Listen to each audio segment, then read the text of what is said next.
का Daisy, English किताब है, उसका चैप्टर नंबर यूनिट 1 कर रहे हैं, the emperor and the Nightingale, यानी कि एक सम्राट, राजा और एक नाइटिंगेल। चैप्टर को शुरू करने से पहले ना कुछ कीवर्ड दिया हुआ है, नो द वर्ड्स जिसको हम लोग बोलते हैं। पहले कुछ वर्ड मीनिंग को जान लेते हैं। वो वर्ड मीनिंग दिया हुआ है, एम्परर मतलब होता है कि राजा या सम्राट, मैजेस्टिक मतलब बहुत बड़ा। इस सबको वर्ड मीनिंग को याद कॉपी कर लीजिए, यह आपके लिए बहुत सुविधा होगा क्योंकि आपको समझ में आएगा। वर्ड मीनिंग इंग्लिश में क्या होता है, हिंदी मीडियम के बच्चों के लिए इंग्लिश वर्ड मीनिंग याद करना बहुत ज़रूरी रहता है। तो पहले ही हम वर्ड मीनिंग को हिंदी में लिख दिए, इसलिए आप इसको याद कर लीजिए और अभी कॉपी कर लीजिए, पहले याद फिर करते रहिएगा। फिर फार एंड वाइड का मतलब होता है बहुत दूर दूर तक, और फैंसी का मतलब होता है सुंदर, जेवल्स मतलब सोना जवाहरात, जो पहनने का गहना सामान होता है वो सारे, जो कीमती चीज़ होता है। हेल्ड माना ठीक होना, स्वस्थ होना। वुंड अप माना इसको भी ठीक करना, ये वुंड अप मतलब एक खिलौना होगा उसको ठीक करने की बात कर रहा है। रिपेयर मतलब मरम्मत करना, कोई चीज़ को सामान को ठीक कर देना जो खराब हो जाए। और सिक या इल मतलब बीमार होता है। तो ये आपका कीवर्ड जो यहाँ नीचे दिया हुआ था उसको हम लिख लिया। अब वो को निकालिए, यहाँ इंग्लिश का मीनिंग इंग्लिश में ही दिया हुआ है, इस जो वर्ड का मतलब है उसको इंग्लिश में ही समझाया गया, उसको हम हिंदी कर दिए। अब चलते हैं चैप्टर को शुरू करते हैं। फर्स्ट है, ये पिक्चर वाइज दिया हुआ है, आप यहाँ देख पा रहे होंगे बढ़िया से। यहाँ से हम आपको बगल में, स्क्रीन के बगल में ये आपका जो बुक में दिया हुआ है छाप, वो सारे हम दिखाते रहेंगे। तो कंटिन्यू करते हैं। लॉन्ग एगो, आप भी ऐसे जब भी हम शुरू करेंगे ना, इसको उंगली आप यहाँ रखिएगा जहाँ हम पढ़ेंगे। ये हम पढ़ रहे हैं लॉन्ग एगो, आप देख पा रहे होंगे यहाँ पर हम दे दिए हैं स्क्रीनशॉट उसका। Long ago in the land of China there lived an emperor he had a majestic palace. मतलब बहुत समय पहले ना चाइना में एक राजा रहता था, उसके पास एक बहुत बड़ा महल था। मैजेस्टिक प्लेस, मैजेस्टिक मतलब बहुत बड़ा, प्लेस मतलब महल। पैलेस का अगर इंग्लिश नहीं जान रहे हैं तो यहाँ लिख देते हैं, पैलेस मतलब महल होता है, PALACE, पैलेस मतलब महल। एक प्लेस होता है, एक प्लेस होता है PLACE। इस प्लेस का मतलब होता है जगह, इस प्लेस का मतलब जगह, और PALACE प्लेस का मतलब महल, जो राजा लोग का महल होता है। मतलब एक राजा रहता था जो कहाँ रहता था, चाइना में रहता था।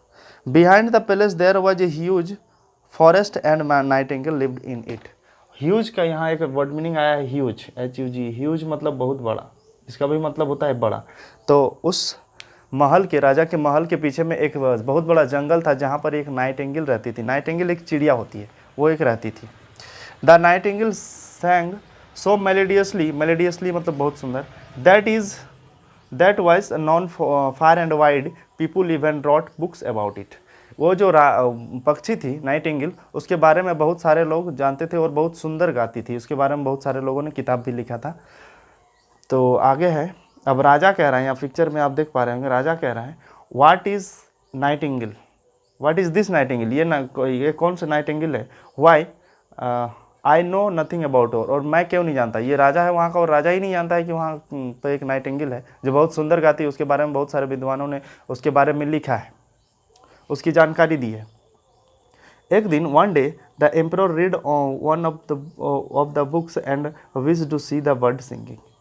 एक दिन राजा ने एक किताब के बारे में वैसे ही पढ़ा जिसमें नाइटिंगेल के बारे में चर्चा है। जैसे अभी बोले कि नाइटिंगेल के बारे में दिया हुआ था, तो उसके बारे में जो चर्चा है, तो राजा जी जब किताब पढ़ रहे थे तो इस नाइटिंगेल के बारे में उन्होंने पढ़ा, तो ये बड़े उत्सुक हो गए। I wish to see the bird singing, बोल रहा है कि हम भी उसको देखना चाहते हैं, ये जो गाती है उस समय। The emperor ordered his man to bring the nightingale to the palace. तो राजा के बहुत सारे लोग होते हैं उसके साथ काम करने वाले, तो उन्होंने अपने मंत्री को, अपने लोगों को कहा कि इसको मेरे पास ले आइए। तो वहाँ जाके दिखाया, ये देखिए। अब उसके साथ वो राजा नहीं गए हैं, कौन लोग गए हैं आगे पढ़ते हैं। Only a kitchen maid had seen the nightingale so the she took them to the birds. अब इन जो लोग थे वहाँ के, राजा के साथ के लोग, उनको कौन लेके गई, उस महल के बाकी लोग भी नहीं जानते थे राजा के साथ साथ, सिर्फ वहाँ की जो खाना बनाने वाली मैड थी या घर में काम करने वाली नौकरानी थी ना, उसको सिर्फ मालूम है। तो वो नौकरानी लेके गई वो उसको, और क्योंकि जंगल में पहचानना होगा ना कौन सा पक्षी है कौन सा क्या है। The kitchen maid asked the nightingale to come to the palace with them. बोला कि हम लोग जो आए हैं आपके संग, अब जंगल पहुंच गए ये लोग, पिक्चर में आप देख पा रहे होंगे। जैसे जंगल पहुंच गया तो उन लोग को बोला कि पक्षी को ये रिक्वेस्ट करी कि चलिए हमारे साथ राजा के पैलेस में। तो अब पिक्चर में दिया हुआ है, यहाँ देखिए, why have you come here little girl. तो ये चिड़िया पूछ रही है कि आप यहाँ क्यों आए हैं। अब देखिए वो लोग क्या बोल रहे हैं, our emperor wishes you to see sing before him. बोल रहा है कि उसके सामने आपको गाना होगा, बिफोर मतलब उसके सामने होता है। तो बोल रहा है कि राजा जी के सामने आपको गाना होगा, इसलिए हम लोग आए हैं। The nightingale agreed to go to the palace with them. अब नाइटिंगेल जो थी वो पक्षी वो राजी होगी जाने के लिए। The Nightingale sang so melodiously that tears come into the emperor's eye। इतना सुंदर गाई वहाँ जाके कि राजा जी के आंख से आंसू आ गए। ज़्यादा खुश हो जाने से आदमी का भावुक हो जाता है और आंसू भी आ गए उनके। अब now I can hear you sing every day. बोल रहा है राजा जी बोल रहे हैं कि हम आपका गाना, आपका जो सिंग है ना, ये सॉन्ग है ना, हम रोज़ सुनना चाहेंगे। आप जो सिंगिंग करती है वो हम रोज़ सुनना चाहेंगे। He order his man to put the nightingale in a fancy cage. अब ये जो राजा का ऑर्डर है, बोल रहा है कि हमको चाहिए, तो इन्होंने राजा ने क्या किया, उसको एक पिंजड़े में बंद करा दिया। तो एक सुंदर सा पिंजड़े में बंद कर दिया। केज मतलब होता है पिंजड़ा, CAG, केज हम लिख ही देते हैं, CAG, केज मतलब पिंजड़ा। इसको हम जरा सा अगल बगल होंगे तो आप कॉपी कर लीजिएगा, पिंजड़ा। आगे चलते हैं। द एम्परर, हाँ आगे है। Some days later a messenger brought a present from the king of Japan. अब जापान के एक मैसेंजर आता है, मैसेंजर मतलब एक दूत, जापान के राजा ने शायद उनको भेजा है, उसके साथ एक गिफ्ट है। क्या गिफ्ट है? A gift for you majesty. बोल रहा है कि महाराज आपके लिए एक गिफ्ट है। अब देख रहा है कि उसमें गिफ्ट क्या है। It was a beautiful toy Nightingale made of gold and covered with jewels. ये भी एक नाइटिंगेल है, लेकिन ये लकड़ी का बना हुआ है और इसमें बहुत सारे स्वर्ण जवाहरात से सजाया गया है, डेकोरेटिंग किया गया है, डिजाइन किया गया है।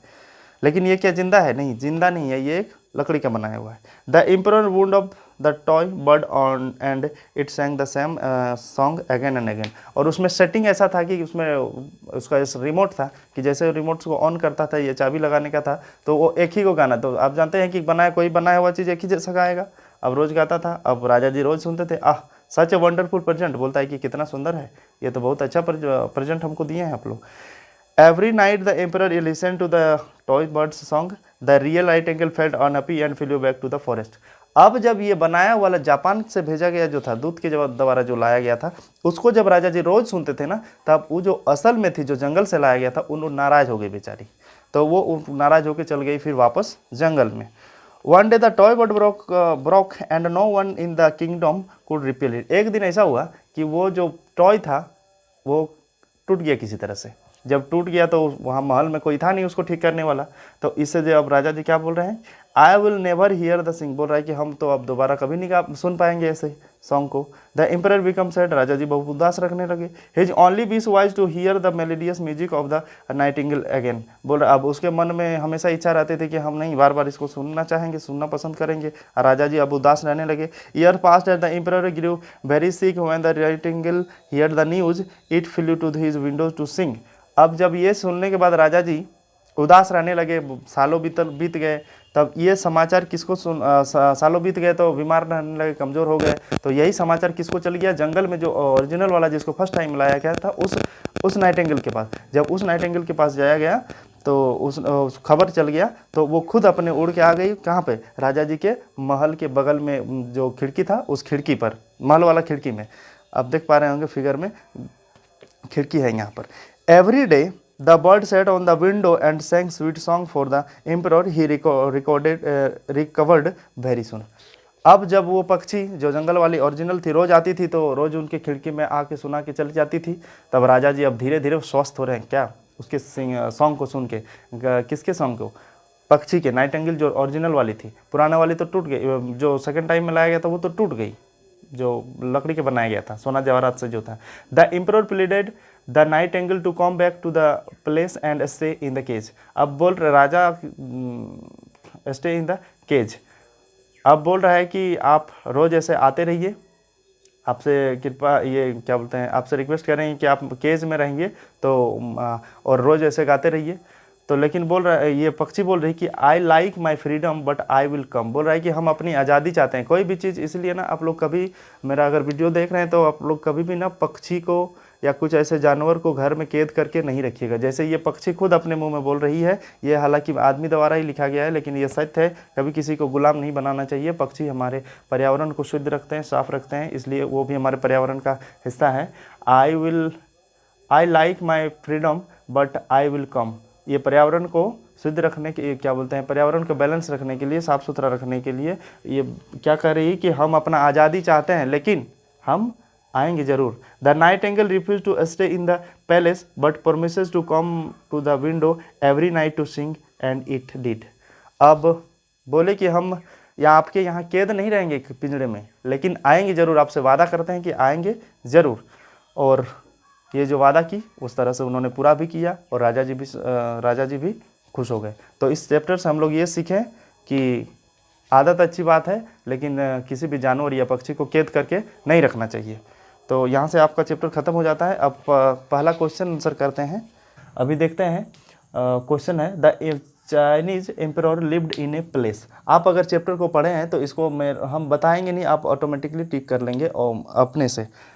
बोल रहा है कि वो जो चाइनीज़ राजा था, एम्परर था, वो कहाँ रहता था, कैसे महल में। पैलेस मतलब महल होता है, तो कैसे महल में रहता था। ये सारे वर्ड मीनिंग हम वहाँ पर लिखे हैं, बहुत ज़्यादा वर्ड मीनिंग नहीं लिखे हैं, लेकिन कम में भी समझाने की कोशिश कर दी है। आप समझ में आपको आ जाएगा होगा। अभी तो देखते हैं इसका answer. The Chinese emperor lived in A palace. तो कैसे पैलेस में रहता था वो मैजेस्टिक पैलेस में रहता था, बहुत बड़ा महल में रहता था। बिग मतलब मैजेस्टिक, बिग मतलब बहुत बड़ा होता है, और मैजेस्टिक मतलब बड़ा के साथ साथ अच्छा भी होता है, सुंदर भी होता है। Behind the palace there was a, उस जो पैलेस था, उसका महल था राजा जी का, और उनके पीछे में क्या था, रिवर था, नदी था नहीं, टेम्पल था, मंदिर था नहीं, क्या था, हिल था, पहाड़ था नहीं, फॉरेस्ट था, एक जंगल था। तो इस जंगल पे आप टिक कीजिए। यहाँ पर लिखना होगा, आपको टिक नहीं करना है, यहाँ पर लिखना होगा मैजेस्टिक। और जब भी आप फिल इन द बैलेंस करें ना, तो थोड़ा अलग कलर से लिखिएगा, रेड में लिखिएगा तो सबसे बढ़िया होगा। यहाँ पर फॉरेस्ट लिखिए। आगे है द नाइटिंगेल सैंग वेरी। कैसे गाती थी वो जो पक्षी थे, ऐसे गाती थी क्या, बैडली नहीं, ये सही नहीं होगा। स्वीटली, हाँ स्वीटली गाती थी, बहुत मीठा गाती थी ना, तो स्वीटली होगा इसका आंसर। तो ये फर्स्ट हो गया आपका टिक द करेक्ट वाला। अब सेकेंड क्वेश्चन पे चलते हैं, जो क्वेश्चन आंसर है। तो बने रहिए मेरे साथ।